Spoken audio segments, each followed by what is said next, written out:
Welcome po sa Cooking Alasen. Gagawa po tayo ngayon ng calamares. 1 kilo ho aring binili kong pusit. Atin hong lilinisan muna.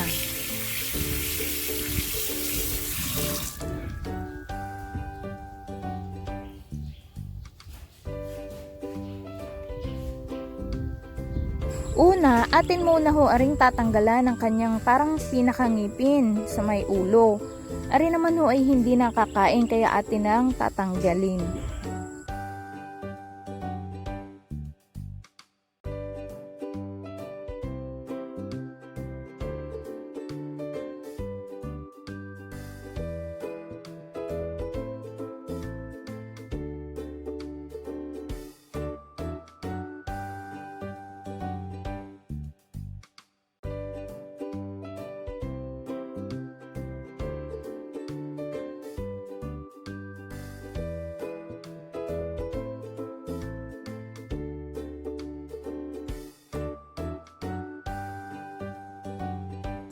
Pagkatapos ho nating matanggalan ng mga parang ngipin, atin naman hong isusunod aring tinatawag na internal shell.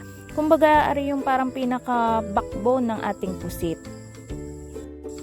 Ari baga ho parang plastic na matigas na kung hindi nyo ho tatanggalin sa inyong pusit, kapag kinain ninyo ay sagabal pa sa inyong pagnguya.